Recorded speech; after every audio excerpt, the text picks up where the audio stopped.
Bhagyalakshmi serial நடக்கிறதுல இரவு சாப்பிட்டு கொண்டு இருக்கும்போது இனியா கிட்ட ஸ்கூல்ல எதுவும் நடந்துச்சா, பிரின்சிபல் எதுவும் கேட்டாங்களா அப்படின்னு சொல்லி எவ்வளவோ விசாரிக்கிறாங்க. ஆனாலுமே அப்படிலாம் ஒன்றும் நடக்கல, பிரின்சிபல்லாம் வர சொல்லலை அப்படிங்கிற மாதிரி இனியா சமாளிக்கிறாங்க. இருந்தாலுமே ரூமிக்கு வரக்கூடிய இனியாவுக்கு ஒரே ஒரு சந்தேகமா இருக்குது. என்ன அப்படிங்கிறதுனா, அம்மாவுக்கு சில நேரம் எல்லாமே தெரிஞ்சிருக்குமா, பிரின்சிபல் எதுவும் சொன்னாங்களா அப்படின்னு சொல்லி துருவி துருவி கேட்குறாங்களே அப்படிங்கிற மாதிரி பயத்தில் இருக்கிறாங்க. அதே நேரத்தில் கோபி அந்த நேரம்னு பார்த்து ஃபோன் பண்ணுறாரு.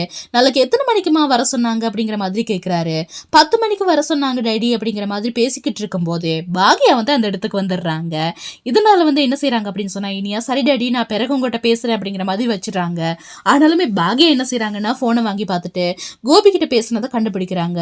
உடனே இனியா என்ன செய்யறாங்க அப்படின்னா, டேடி நேத்து நடந்த விஷயத்தை பத்தி கேட்டுட்டு இருந்தாரு, வேற எதுவுமே கேட்கல அப்படிங்கிற மாதிரி சொல்லிடுறாங்க. இன்னும் எத்தனை தடவை தான் இனியா நீ பொய்யுன்னு பொய்யே பேச போற அப்படின்னு சொல்லி பாக்யா கேட்குறாங்க. உன் காலேஜ்ல அப்பாவை கூட்டிட்டு போக தானே பேசுன அப்படிங்கிற மாதிரி கேட்குறாங்க. இருந்தாலுமே இனியா இல்லம்மா அப்படிங்கிற மாதிரி சொல்றாங்க. நீ என்ன சொன்னாலுமே என்னோட நம்பரை தான் நான் காலேஜ்ல கொடுத்துருக்கிறேன், அதனால என்ன மெசேஜா இருந்தாலும் எனக்கு தான் வரும். நான் என்ன பேயா பிசாசா நீ பயப்படுற மாதிரி என்கிட்ட சொல்லணும் அப்படின்னு நீ பயப்படுறேன்னா, நான் ஒன்று பேயா இருக்கணும் பிசாசா இருக்கணும் அப்படிங்கிற மாதிரி கண்ட மேனிக்கு என்ன செய்யறாங்கன்னா, பாக்யா திட்டி தீக்குறாங்க. நாளைக்கு நான் தான் வரப்போறேன் அப்படின்னு சொல்லி உறுதியாகவும் சொல்லிடுறாங்க.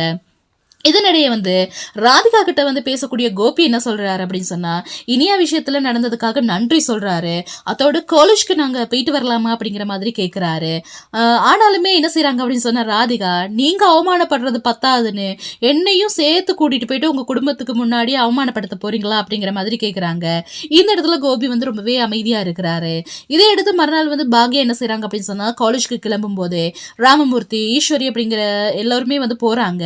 இதனால என்ன நடக்குது அப்படின்னு சொன்னா, நீ ஒன்றும் கஷ்டப்பட வேண்டாம், தனியா இருந்துட்டு பாக்யா நாங்களுமே உன்னோட வாரம் அப்படிங்கிற மாதிரி அவங்களும் பிரின்சிபலை பார்க்கறதுக்கு போறாங்க. அதே நேரத்தில் பாக்யா கிட்ட கேட்குறாங்க, என்ன பொண்ணு வளர்த்துருக்கிற நீ அப்படிங்கிற மாதிரி பிரின்சிபல் திட்டி தீக்குறாங்க. இப்படியா பொண்ணு வளர்ப்பீங்க, டிசியை வாங்கிட்டு உடனே கிளம்பிடுங்க அப்படிங்கிற மாதிரி என்ன செய்யறாங்கன்னா ஏச ஆரம்பிக்கிறாங்க. இதனால பாக்யா உட்பட எல்லோருமே அதிர்ச்சியில் இருக்கிறாங்க. இந்த புள்ளோட அப்பா எங்க அப்படிங்கிற மாதிரி அவங்க கேட்குற நேரத்தில் என்ன நடக்குது அப்படின்னு சொன்னா, உடனே பாட்டி சொல்லிடுறாங்க, என்னன்னா அவளுடைய அப்பாவெல்லாம் கிடையாது, அவளுக்கு அப்பாவே இல்லை, அவங்க அப்பா இன்னொரு கல்யாணம் முடிச்சுட்டாரு, இனி அவளுக்கு அப்பா இனி இல்லை அப்படிங்கிற மாதிரி உறுதியாக கூறிடுறாங்க. இதை கேள்விப்படக்கூடிய கோபி என்ன செய்யறாரு அப்படின்னு சொன்னா, கட்டும் கோபத்துல வீட்டுக்கு வராரு.